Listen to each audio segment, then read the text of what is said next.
Episode number 43, the show where we bring Android apps, we kind of just throw them all at the wall and see what sticks.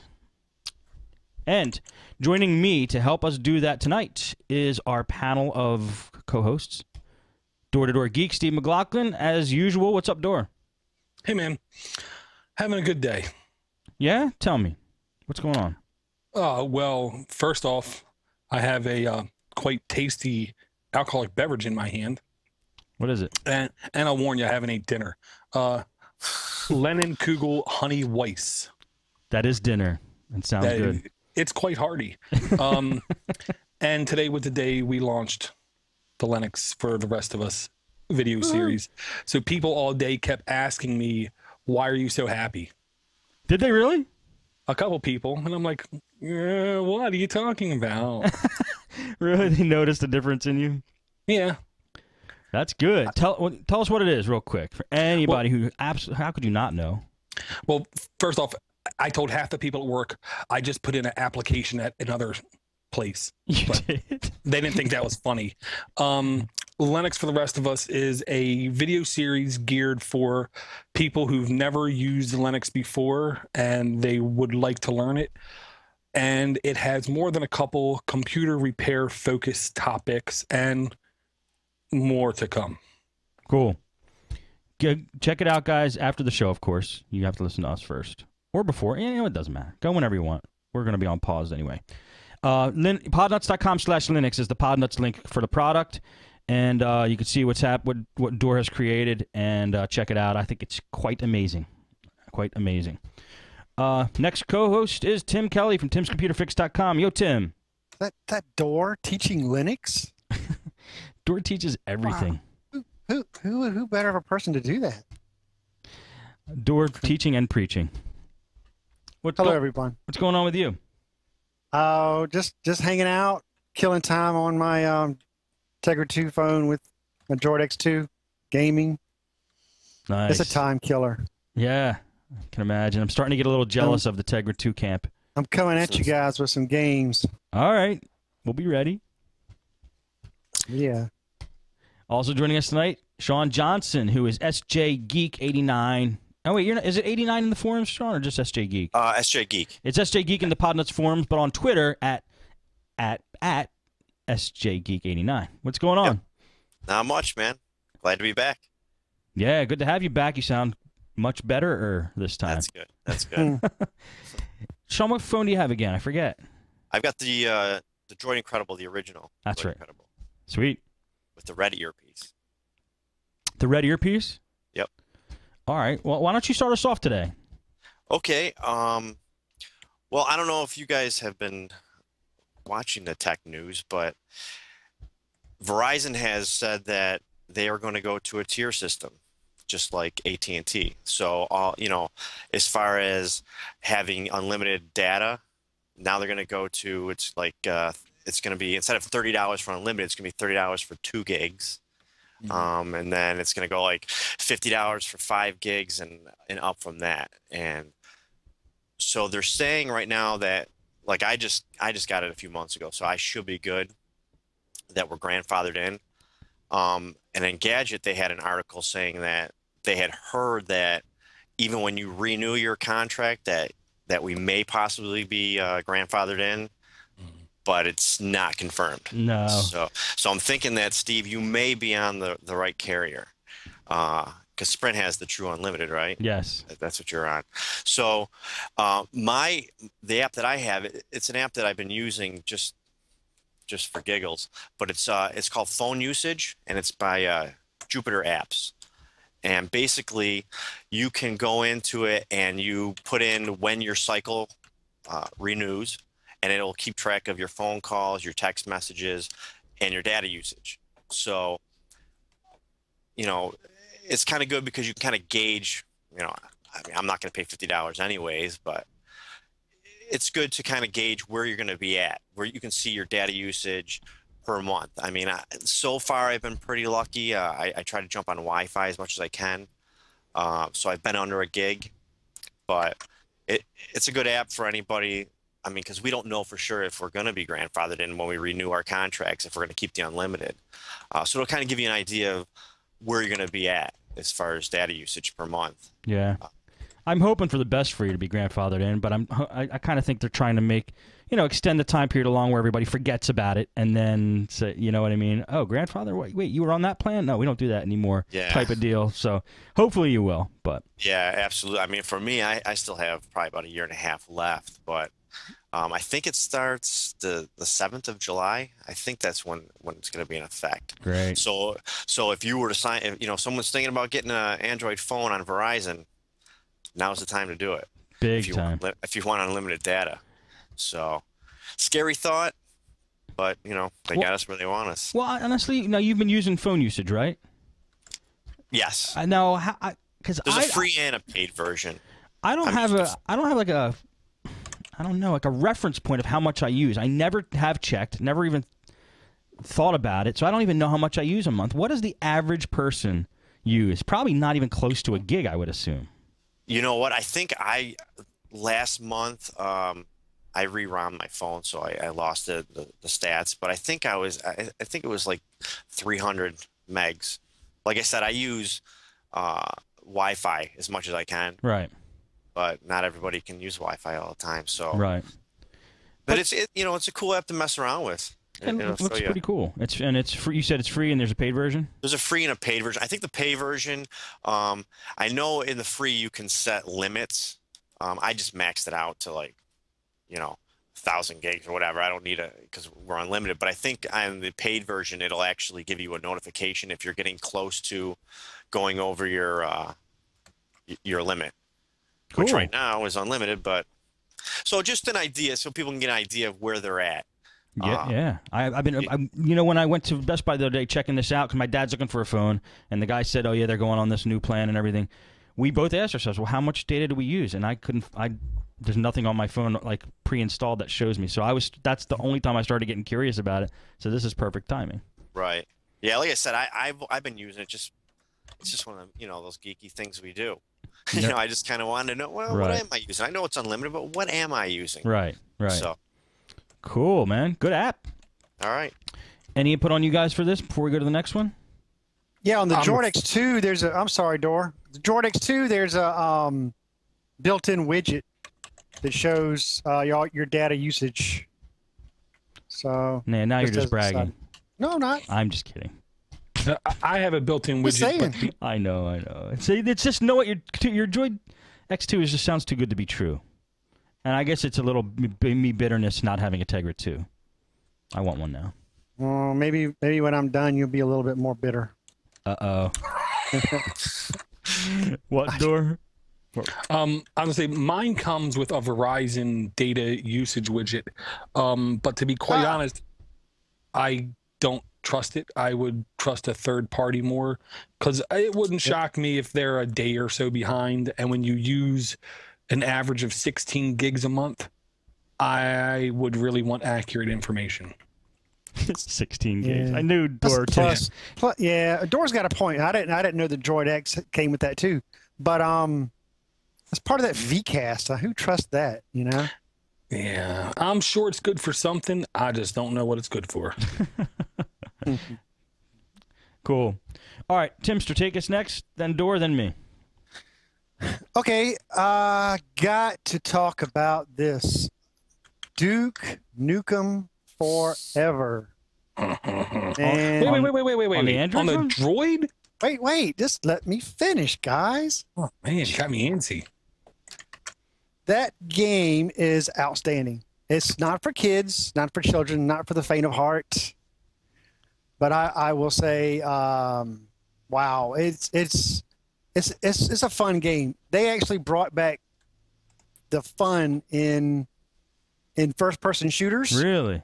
Yeah, and it was everything I wanted it to be. It was 13 years waiting, and it is a blast to play. It really is. But the reason why I'm bringing that up is because I have some Duke Nukem wallpapers on my phone that I just love, and see if I can bring any of this up here. But you know, everything from, let's see, stripper pole, girl on a stripper pole that's in the game. What? I remember that. Oh, wow. You're surprised, Steve? I guess I shouldn't be. No. Let's see if I can bring this up here. So, you know, just all your classic, scenes in the game. Like it's him holding a boar's head, you know, one of the creatures in the game. And let's see what else we got here. Yeah, it needs to load take a little bit. It's got him holding a chainsaw. You know, Duke Nukem. There's a classic one. Him with the American flag, with him smoking a cigar. Come on, guys, you gotta love Duke Nukem. I never played it. I never played it. Oh God. Well, anybody who's played Duke Nukem is a Duke Nukem fan would love this app. And here's what one of the wallpapers look like on my phone. So wow. Cool. Duke Nukem off, forever, guys. You have a super killer gaming machine, right? Like a little refrigerator sized one, right? Yeah, water cooled. Yeah. And that's so you're playing Duke Nukem on that. Yeah. And it's pretty kick ass. Okay. Yeah, I mean Duke Nukem's out for Xbox and PS3 too. So they're out for all Hey, Timster. Yeah. Does the game look the way it used to, or did they, modernize No, it? Or it's all smoothed out? they have definitely improved on the graphics, Yeah. definitely. And I'm thinking, I don't quite know what engine it is, but it's definitely much improved. Yeah. I mean, I think I would prefer the old graphics to it. Why? What were the old graphics like? Oh, Well, I mean, the game's old. Yeah. It was No, cheesy, but it was cool.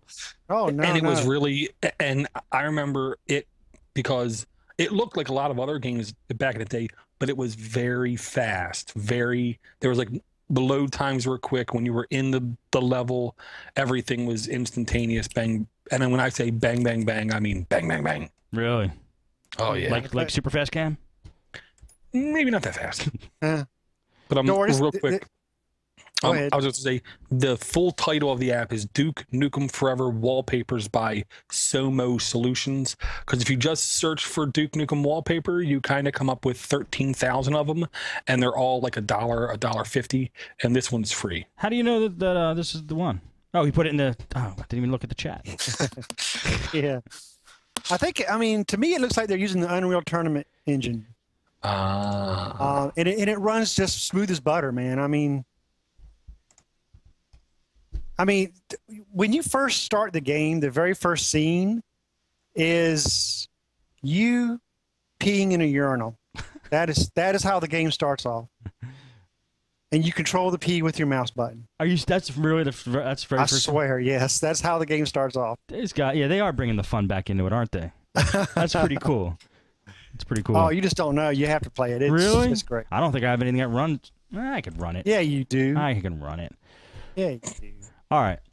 Okay. Well, I got more to talk about on some games, but I'll just bring it over to Dor, whoever next. Okay, Door.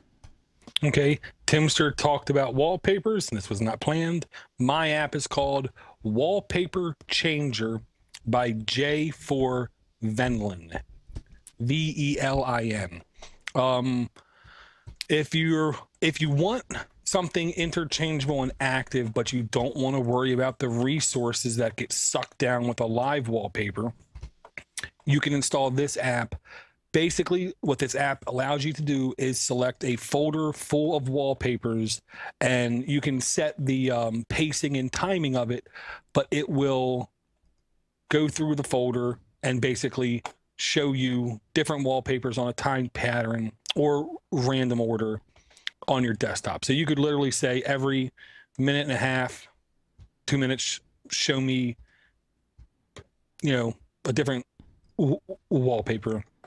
The interface is really easy to go through, and if you have a folder with 100 pictures, go through and delete 20 of them, but I really like these 80 to be on my list. And it's completely free, simple, easy, to the point, so you can see all your Duke Nukem wallpapers without jumping through hoops. Like it. I do what I can, sir. And you could do any wallpaper, even active ones, or what are they called, moving ones? I don't think you can do The live wallpapers. Live ones. I honestly don't think you can, Okay. but if you could set it for every 1 minute and slightly change a wallpaper and it might look live. Is that You can fool yourself. Yeah. Is that the bottom limit? 1 minute. That's how low you could. Yeah, I don't think you can. I didn't try, but I don't think you can put in like 0.1. I think the lowest number is a full number. Okay. Awesome. Anything on that one, guys? Cool. I love it. I love it. I mean, it's always a pain to have to dig around and find the ones you like, your wallpapers that you like. You have to download different, quote, wallpaper apps to get, and sift through those, but to be able to centralize it. Great find, Dor. Good job, Dor. Thank you, sir. I have an app, guys. Ooh. As you may know, a hobby of mine, I'm going to call it a hobby now, is I love messing around with electronic music programs, virtual synthesizers, virtual guitar effects, stuff. I really like that stuff. I used to really be into making music. Now I'm just into figuring out how to use the programs that make music, because I've spent countless hours on this stuff, and I don't think I've made a full song yet, because I just love figuring it out, and there's just so many buttons and lights and knobs on this crap that it just intrigues me. So this app that I have is no different, and it's free. It's called Caustic. This is the song that plays when you start it. I totally butchered it. That's why it sounds like crap. But anyway, let me hit the stop button. It is a stop button. Oh, it doesn't want to stop. It's basically there's a program out there called Reason. I don't know if you guys ever use Reason. It's like a virtual rack mount of rack-spaced equipment. I don't know if you ever saw a music studio. They have racks and racks of just things with blinking lights and knobs and reverbs and all these things in these huge racks. And nowadays in studios, they don't really need it because it's all done from inside the box, inside the computer is what they call it. Well, this program Reason kind of takes these musicians back out into having a rack by making a virtual rack. So you take these actual virtual wires and you just drag them and drop them across your screen, connecting all this equipment together. This app is reminiscent of that. Here's some screenshots of it. It's basically a virtual electronic studio on your phone, and they did a really good job of it. And I really think it's awesome that it's free. But I mean, well, the demo. It's a demo. But you have there's a picture of a synthesizer there. Let's see. Yeah. Real quick question, Steve. One of the screenshots, it looks almost reminiscent of what I used to call tracker programs. Yes. Where it's like sheet music style, and I found that style of music creation easier to jump into. Sheet music style, what do you mean? Like where you can easily set loops and you can visually see, here's the loop, this guitar is 2/4 of the beat, two parts of it, and then it stops. Oh, that stuff. Yeah, they call that the piano roll. And you put all your notes on there, and then you just draw lines, and these lines are your notes, and then that basically tells which instrument to play, what note. It's really geeky. It's a real geeky way to make music, and this is a neat program to mess around with. There's so many features in this thing. It's got full synthesizers, all kinds of instruments, bass, flutes, a bass line, a drum machine, a drum sequencer, all kinds of a whole full mixer, like a 6-track mixer with bass treble and mids, and it's just a scaled down version of the program Reason, baby. If you've ever heard of Reason for your phone, and I picture me putzing around with this, wasting time with this thing, even more than playing games at this point. So, well, super quick question because I'm downloading and installing it now. Yeah. Is there any horn effects?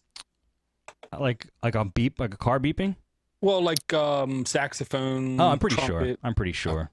Cool. They're all these things now are getting so good at just replicating actual analog instruments that it sounds so real. So I don't know how far this goes, but it has a lot of crap. I'll tell you that. I was messing around with it. Well, that's Sounds cool. cool. I say if anybody downloads and plays with this for any length of time, send us what you make. Yeah, send us some music.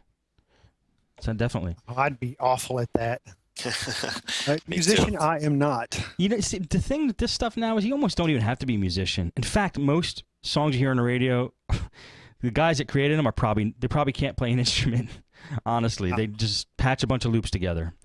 But this is a pretty cool instrument. Even if you just want to get into music, this is pretty cool. All right, back to Shawn. Okay, my second app is the Google Music Player Beta, and which links with Google's right now free music service, which is kind of like, see, everyone keeps hearing about the iTunes Match. It's kind of like that, but it's different, where you can upload, I think it's up to 20,000 songs, and then stream them to your phone, which is kind of cool because then you don't have to load your phone up with a bunch of songs, and you can just kind of store them in the cloud and play them. It's free right now, and it's by invite. I got mine a couple weeks ago. I'm assuming pretty much, I would think everybody that got an invite got them by now, but Is it in the market? the player is, yeah. It's Google. Just Google Music Player. Okay, there it is. Beta, I think it's called. Wow, it looks cool. Cool screen. But you have to sign up for the actual Google Music service.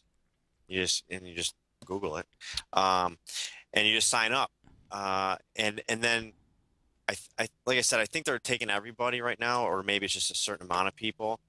But it's just like it's basically like your own Pandora. You know, you put up what you want, and you open the music player, and as long as you have 3G or Wi-Fi, it'll show you what's available, you know, on your phone. Now, the music player itself, the app, it's not the best as far as, if you're looking for something all fancy looking, but Right. I mean, it works. I've been using it for probably about 3 weeks now. And like I said, as long as you have a solid connection, just like Pandora or TuneIn Radio, which I mentioned the last time I was on, it works fine. And it says it's free right now, but even if they do go to pay service, I mean, I think iTunes is only gonna, what is it, like 25 a year or something like that they're going to charge. I mean, I can't see Google really charging much. Plus, they usually pay for everything through advertising, so I'm not too worried about it.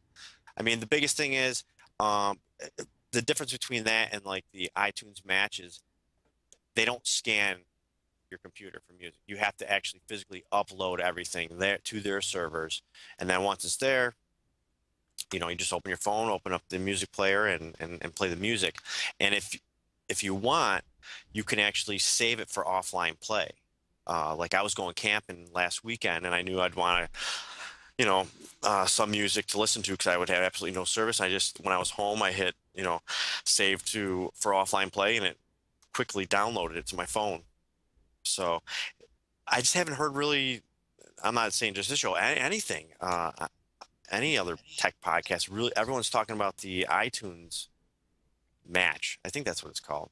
If not, I'm sure people will correct me, but, I haven't heard anything really about it. Well, I have to admit, I'm so out of the tech news loop that I don't know. Now, what's Google's plan for the Google Music? Is it going to be subscription based, or like iTunes is now?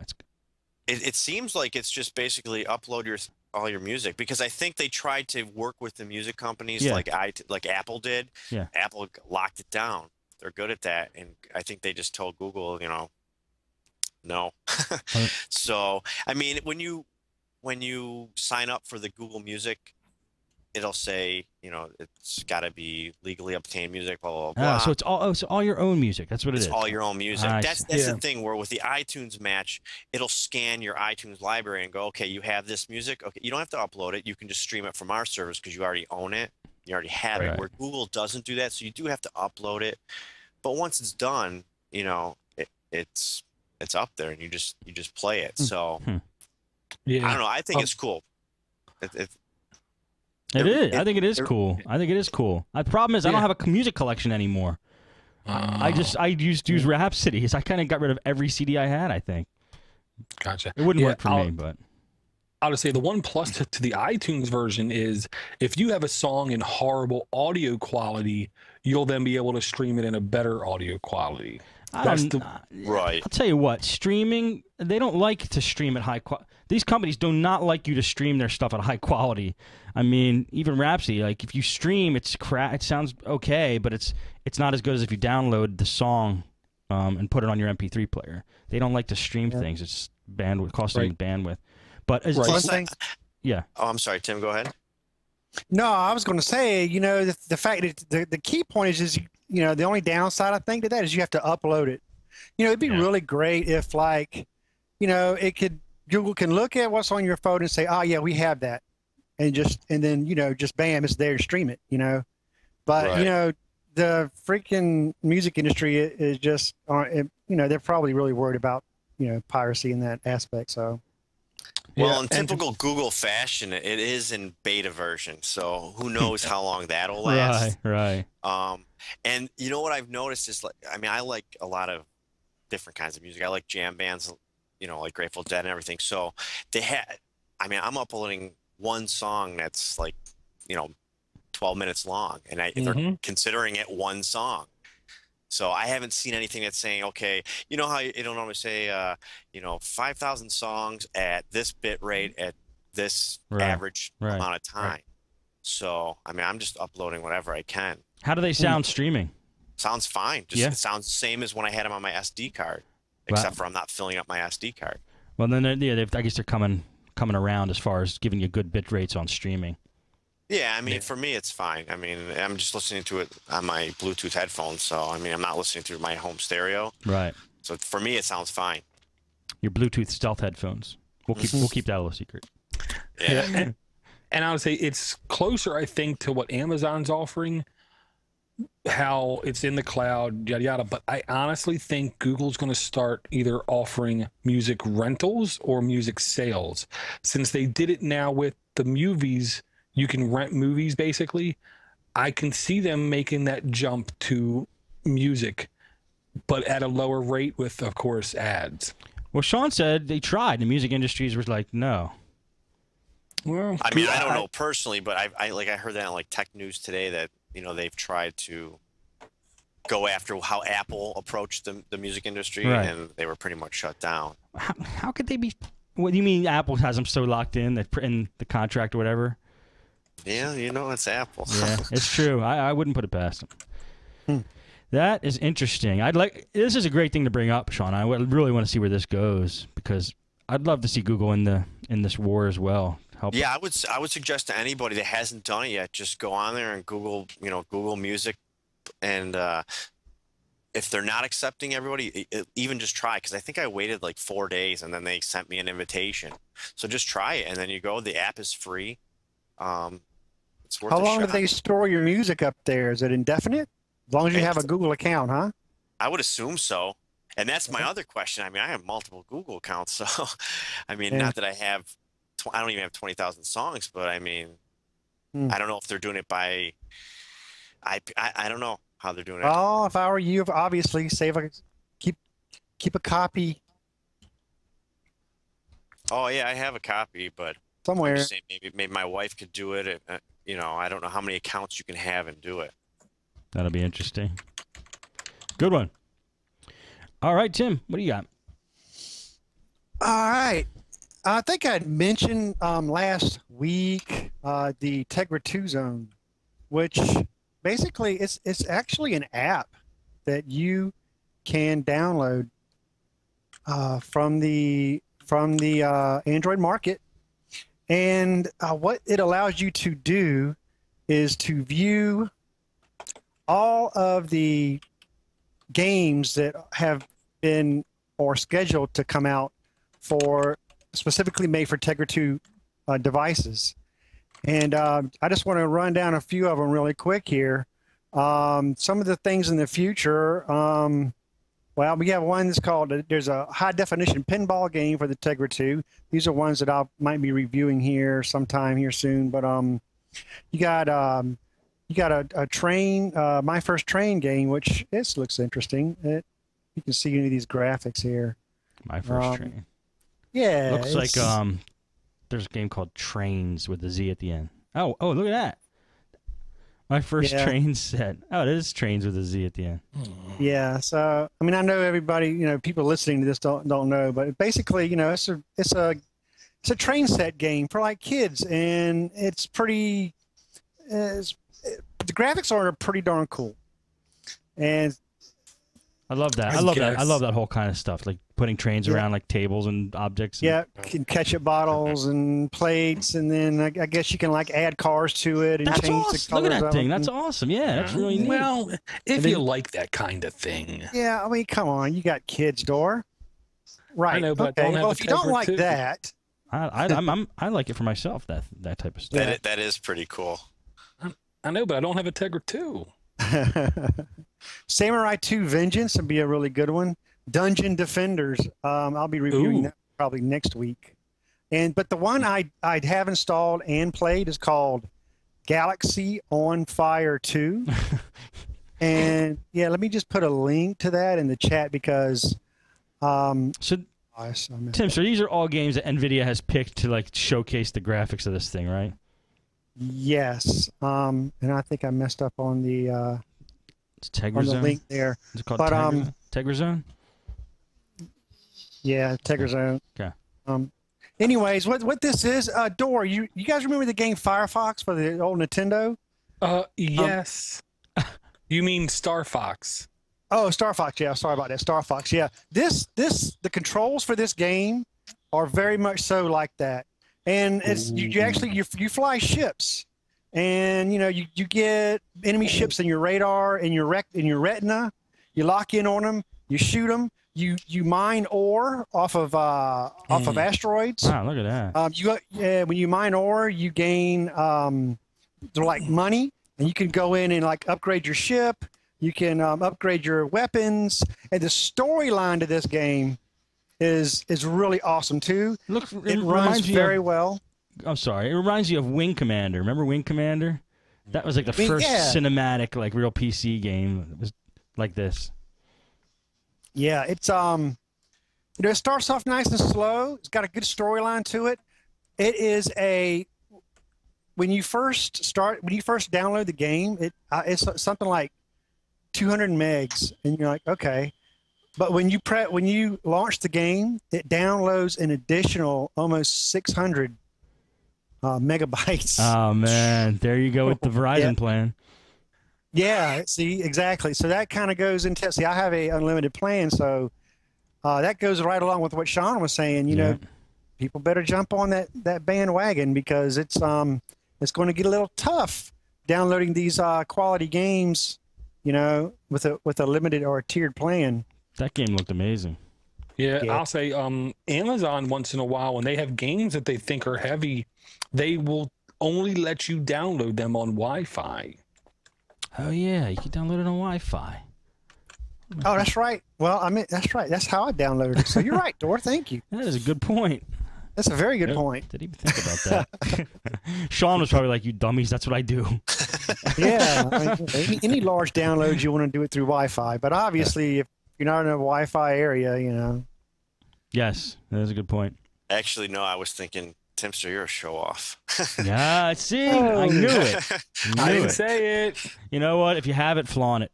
Hey, Yeah, exactly, you know what? exactly. You know what's going to happen next year when my phone's old? All you guys are be going. Look at that. Here's the gimmick, Timster. I figured out I could technically get a Droid X2, and the wife would never know because it looks exactly the same. I know. You're right about that. It sure does.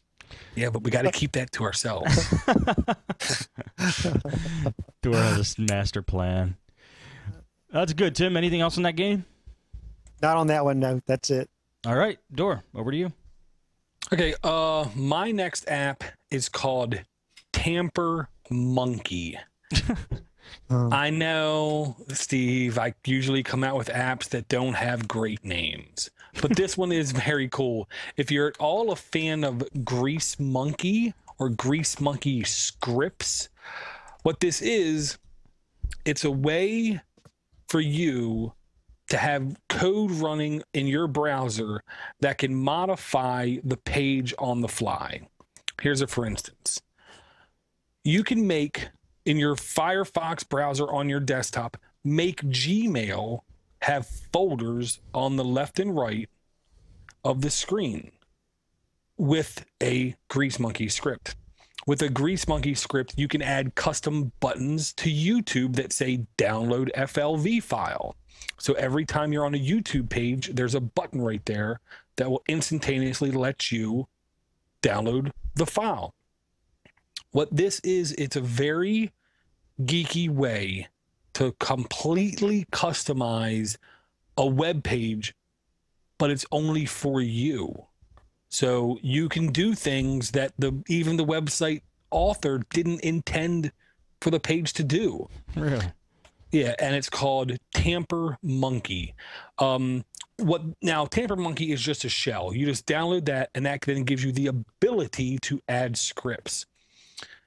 These scripts then change how the page look. For instance, I hate the Newegg, the podnutz.com/Amazon Newegg mobile version of their site. I think it's horrible. With the Grease Monkey script, I can not only force it to not be mobile, but I can totally ignore links on their homepage that link to topics of things they sell that I don't never buy or never will buy. Just give me computer hardware, you know? So I think this is cool. If you're at all no Grease Monkey, this is the app for you. I've heard of Grease Monkey. I like to mess with it. It sounds real geeky. It is, and it's one of those things. I'll tell people out there, if you've never played with it, you might not want to, because you become addicted on controlling how your experience is on web pages. Awesome. Like, for instance, every time you type in lifehacker.com, you can automatically be redirected to the old school looking site. Oh, that'd be nice. Are people still complaining about that? I don't even know. I am. Yeah, I like the old school look myself. There was a link somebody gave us. I can't remember what it was. That takes you right to the old page. ca.lifehacker.com, I believe. Yeah, I think it is something. I think it is that. Okay, cool. All right. Thanks, Dor. Thank you, Dor. No problem. My next app is a game. It's called Finger Cutter. It's pretty crude.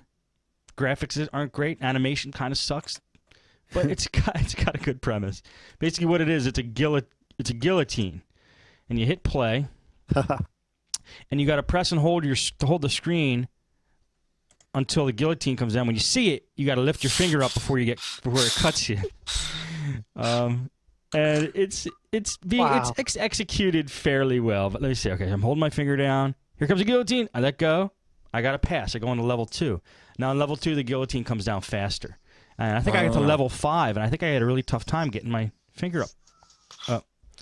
And if you mess up, blood goes all over the screen, and the guy screams, like, basically cut his finger. But it's called Finger Cutter. I had some fun with it, man. It's a little time killer. And I didn't win any. The blood. Yeah, the blood. I didn't win any trophies on it yet, and I don't know how many lives you get, but Finger Cutter. That's cool. It reminds me of like Zombie Booth, where you can hold your finger in front of, it's the app where you can take the picture of somebody and it turns them into a zombie. Yeah. Then if you hold your finger, on the screen in front of them, the zombie starts biting at the screen and blood. That's right. I remember that one. Yeah, that was a good one. All right, well, check out Finger Cutter. And again, it's pretty poorly executed, but it's a cool idea, and it's just kind of funny. All right, Shawn, what else you got? This one is just a fun app. It's called FX Camera by, I don't even know, YMST. Okay. Imst. It's just kind of cool because you can turn it into, like, when you take a picture, it's like a Polaroid. I mean, I'm a child of early 80s, late 70s, so I remember my parents flipping the Polaroid and just looking back to those pictures. And I find myself using the FX or the FX Camera app more than the normal camera app. And sometimes I go, okay, I need to just take a normal picture. So it's just kind of cool. It's got a toy cam. It's got a fish eye cam, it blurs everything out. Warhol. They actually called it Pol Android instead of Polaroid. Right. Clever. But it's cool. That's probably the one I use the most too. My wife has it. She saw it and she's like, I didn't need that app. And so now she has it. Really? Yeah. So now my kids look like they're in the 70s. But it's kind of a cool thing. It does store it. It's got its own, like when you go into your gallery, it'll be under, instead of all pictures, it's under the FX camera. Oh, So cool. It's separate and it's on your SD card, but just a fun little silly app to mess around with. Yeah. And it is kind of addicting. I'll bet. You start taking pictures with these, because I guess plain old pictures could get boring. You got to snazz them up a little bit. I've Yeah. seen that app before. I've always wondered about it. Me So- too. I see it every time. I always wanted to download it too. Yeah, I think that was probably like one of the first apps I even got. So, And- so Shawn, when you take the picture now, do you have to like shake your phone like you're You don't like have you're to, drawing? Okay, but you can. If you want to get nostalgic, you can, Timster. okay, It won't affect it. Well, no, does okay. it? Well, Does it it might. at least take a long time for the Polaroid one to develop? Yeah, about 2 seconds. Oh man, that would be a cool app. You gotta like wait like a minute before your picture you fully gotta develops. wave it back and forth, and it'll slowly fade in. Yeah. All right. Well, Did the waving it really even do anything? Like, was there Sure really it truth to did. do that, No. or was that just some fun thing to do? It was just some fun. Not even fun. It was just I did a comparison, and there was actually a difference. really. Oh, it shows how much I know. I thought it was all light based. All right. That's pretty cool. At least we know now. This mysterious app we always see, Timster. At least Yeah, we know give it now. a shot. It's fun.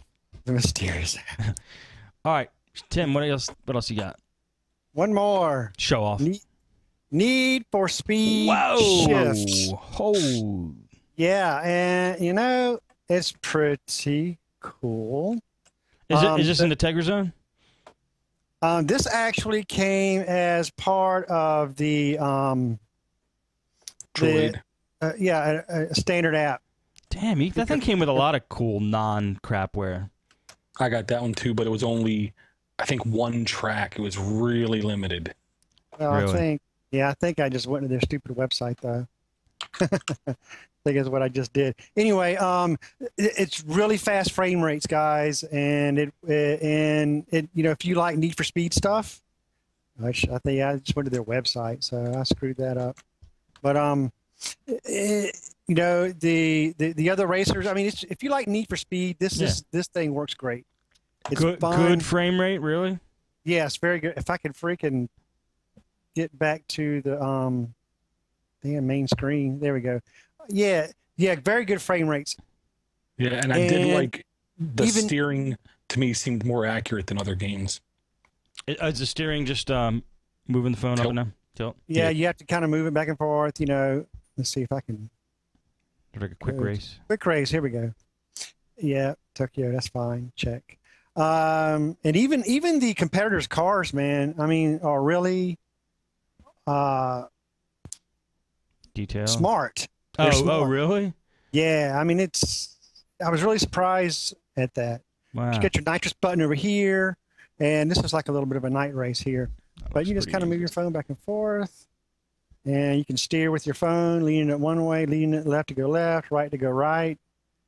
And Wow, man. So It's come a long way for phones. yeah, That looks cool. Yeah. the frame rates, I mean, it's flawless. It's a blast. Wow. Tegra 2 is for real. Well, you're living proof. And there's your nitrous. Boom. It's your nitrous. Wow. Boom. Even on Skype, it looks good. That's saying something. Yeah. Anyway, I hope you win that race, Tim. Need for Speed. Cool. That's nice. Thank you. Over to you, Dor. Okay, my app is, to be honest, we're like a day late, but there was a free Amazon app of the day. Once again, free Amazon app notifier. I want to say it's actually called like AAOTD, Amazon app of the day, AAOTD. I've seen more than a couple of those apps that cost money. There's free ones out there. Just go to podnutz.com/forums, Android App Addicts, show pics. Right there's the link to the document with all the links. But this app I was honestly a little bit late to tell guys who I think would really gain from this, which is like Lalo, Matt, and Chris. All of them are podnutz regulars. All of them like using Exchange. Everybody I know who's installed this app and used this app in the past has said it has really good Exchange support. And I know that out of the box, it's one of the things that more than a couple people complain about. But on top of that, think of this as your digital inbox, where all in one area, you have basically direct access to your call log, your calendar appointments, a to-do task list, emails, SMS, RSS reader, Twitter, and Facebook feeds. So you don't have to jump around to different apps to get all this information. You can basically access it all from one interface. What's the name of it? It's called Executive Assistant Plus, and the plus is the plus symbol. Gotcha. There it is. Yeah, right now $3.49. It was free on the Amazon App Store, and if you missed it, I'm sorry, but we record this show on Thursday. Timster, did you miss it? He's gone. He's too busy playing with his phone. I didn't even mean to do that. Usually I do that as a joke when somebody leaves. I didn't even look up. I just assumed he was there. Instincts. Yeah. This is pretty cool looking. I like the beach view. That's still backward on wallpaper, though. Yeah. This really I got is, it I'll the say, other day. I functional. haven't used it yet, but I did download it. Oh, it looks pretty damn good. Yeah. Have you been using it, though, Dor?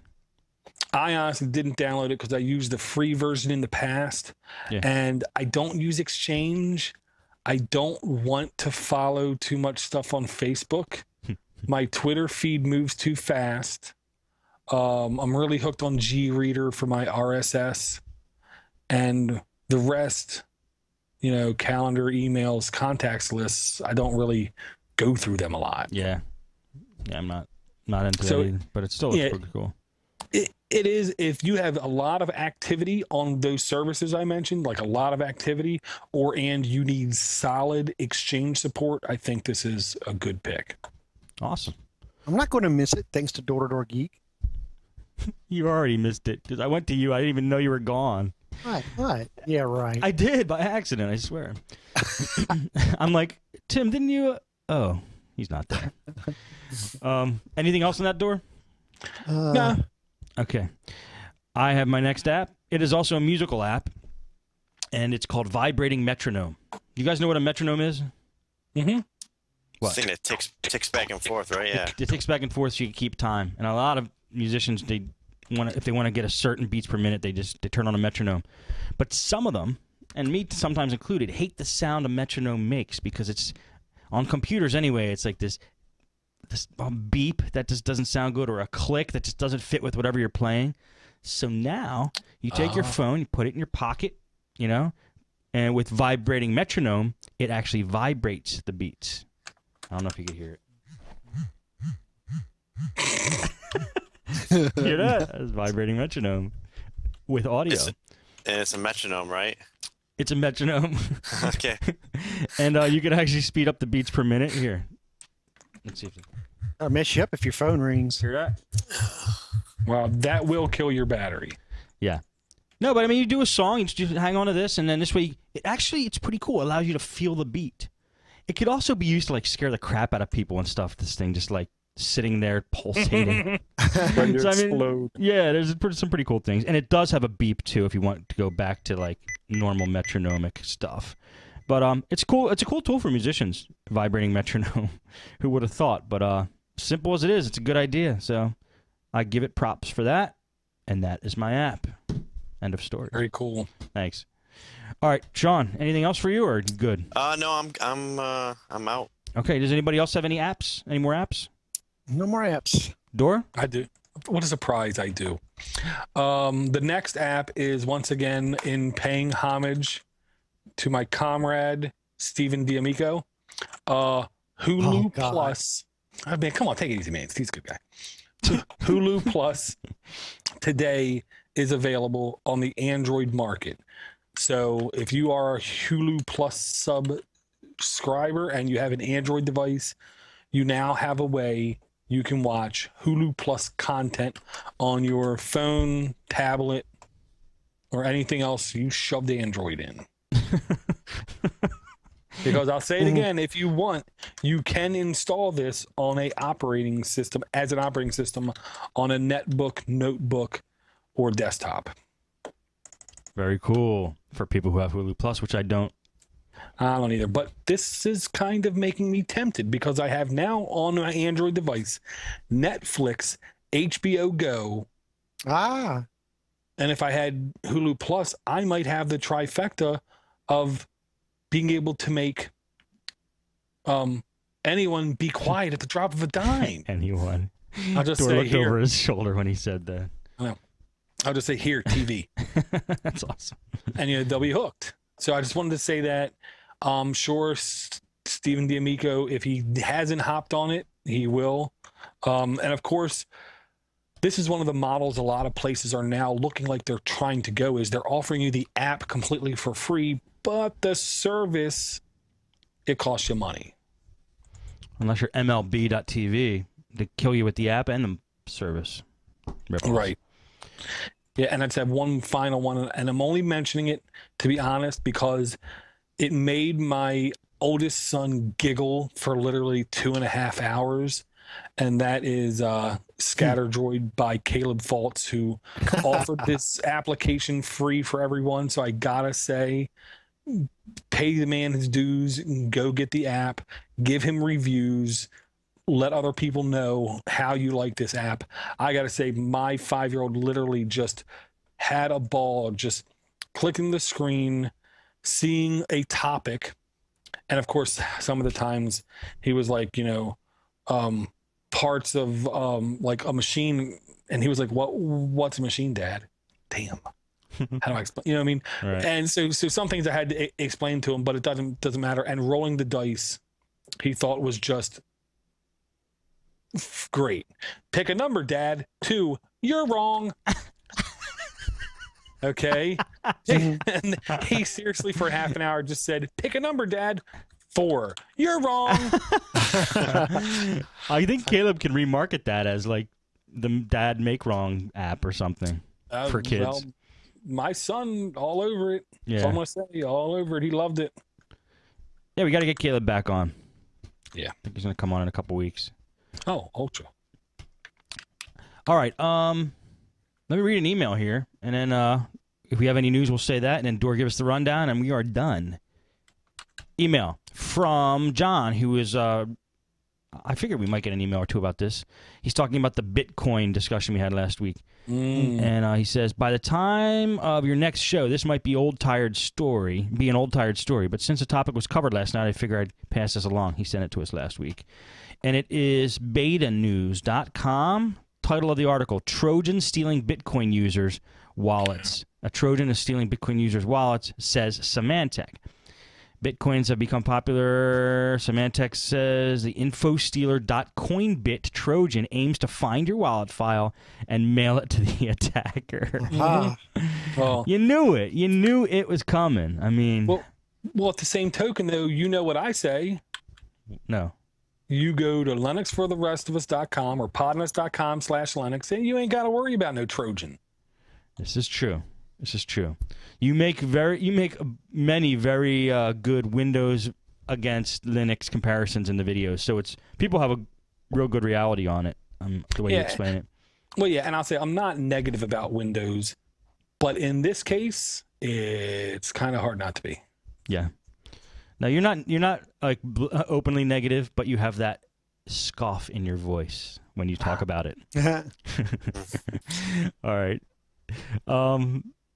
Let's see what else. That's actually the last email we got here, guys. If you want to send us an email, send them to mail@podnutz.com. We will take it, cherish it, and read it for all to hear. If you want to send us a voicemail, yes, we do still do that, and you could send it to call 7076-PODNUT is the phone number. 7076-PODNUT. Call it on a regular phone. We'll take the voicemail and play that as well. So there you go.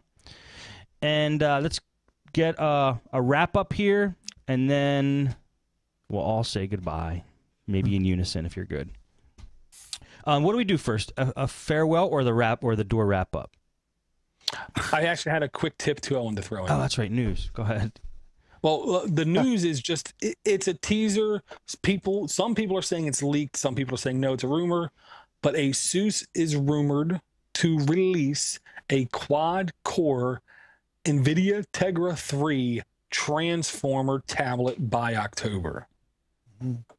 Which just makes me say, ooh. You said that's an NVIDIA chip, right?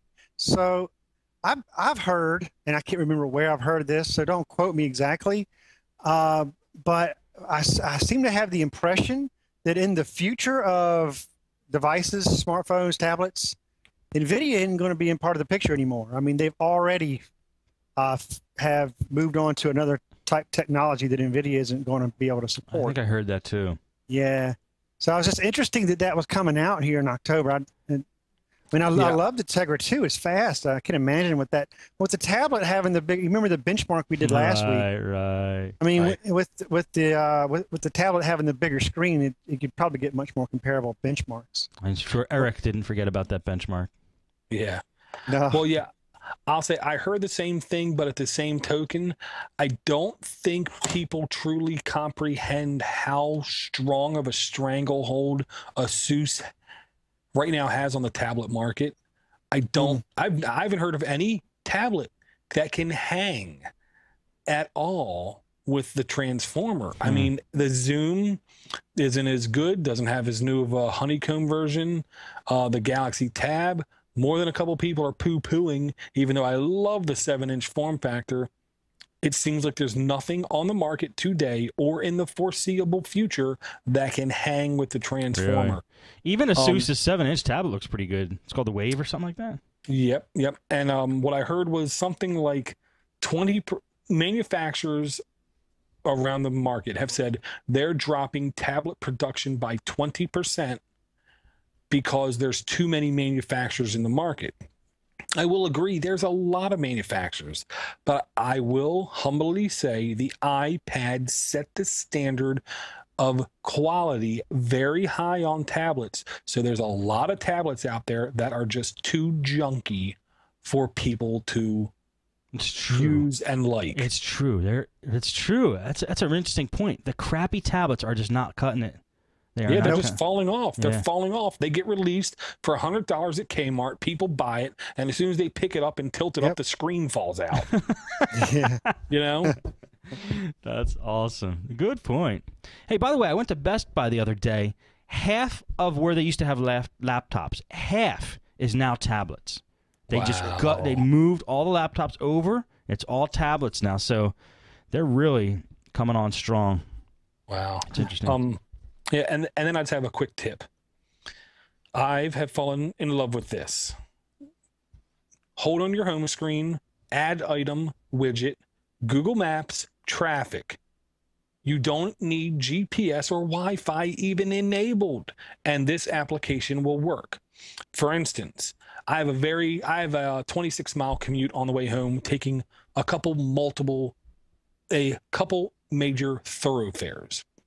So what I do is I have my Google traffic widget, and I say at one intersection of a major thoroughfare where I have to get on and get off, a second part where I have to get on and get off, and then my home address. I also have my work address. So when I'm going to work, I have multiple traffic lights, basically. And it's when I'm going to work, it's from left to right. I just click the very first thing, and it's either green, yellow, or red. So I know between me and that next stop how the traffic condition is. And then when I get to that first intersection kind of thing, I hit the second one, and it's green, yellow, or red. And if it's red, I know not to take that thoroughfare. Let me go a different way. It's easier to me to read this and to keep up on this versus having the full Google Maps application open and looking at colors of lines and traffic. Right. Huh. So I honestly find, like, and I love the fact that when you're not using it, it basically you hit it once and then it keeps updating for like 20 minutes, I think, and then it goes to sleep. So it's not really using any cycles. And then when you're ready to use it again, you just tap it again. No GPS, no Wi-Fi. It just roughly triangulates where you're at and the roads to where you're going. Interesting. So that's Google Traffic Widget, Door? Well, okay, I'm on Liberty. Liberty does something, oh, so cool. It takes all of your widgets and it collapses them into groups. So for instance, I have a Google Maps entry, and under Google Maps, it says 3 widgets. So I see 3 widgets. Then when I hit my maps, I see latitude, rate, places, and traffic. And the traffic looks like part of a stoplight. And then I just click traffic, and it asks me, give it a title, and then put in a destination, where you basically put in an address. So I put in an address of where the 2 intersections meet down there, put an address in where the 2 intersections meet there, the address for my house, and the address for my job. So when I'm going to work, it's left to right. When I'm going home, it's right to left. That's really cool. I'm going to check that out because I'm kind of a GPS nut. I live about 10 maybe 10 minutes away from work, but I use my GPS map, Google navigation every day just for the traffic. Right. I'm going to try that. That sounds really cool. Yeah, Thanks that for the does tip. sound cool. Thanks for the tip. I like that. The widget even gives you the distance Time. from your The distance from where you're going to arrive, and it's color coded, of course. So yeah, I Right. love that, man. Cool. It gives you a approximate time. I think it's time.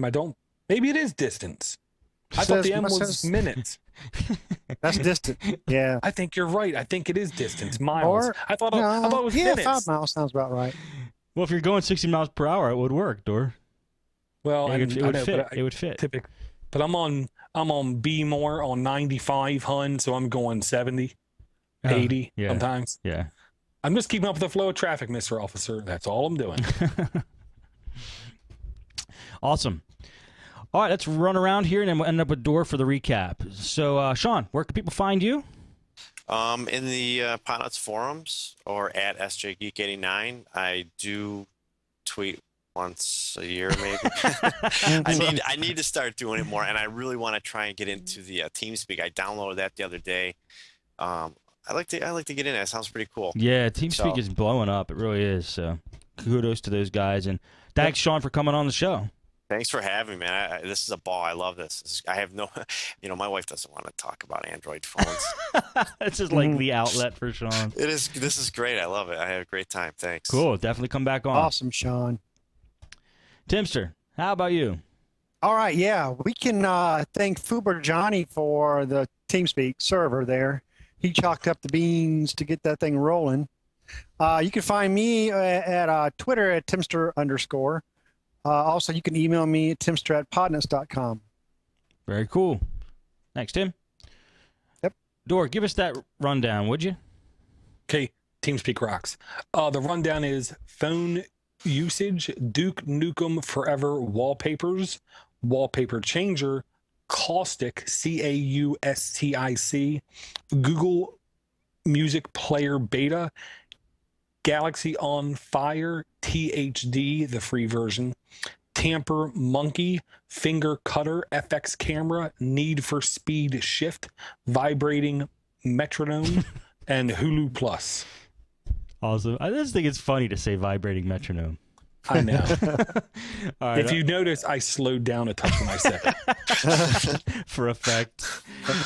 And where can people find you, Door? If you want to find me, you go to doorgeek.com. And if you want to basically help Podnutz out and help me out and learn how to remain virus-free and recover data from your friend's Windows crash computer, podnutz.com/Linux. Awesome. You guys definitely got to check that out. It was just released. We spent many hours preparing this and making sure these videos are perfect. So, Android is Linux, guys. Find, if you're not really digging into it, find out more about it. Go check those out. Podnutz.com/Linux or LinuxForTheRestOfUs.com. It all goes to the same place. And check it out. You'll be if you like Door, buy the videos. All right, that's going to be it for Android App Addicts. See you guys next week.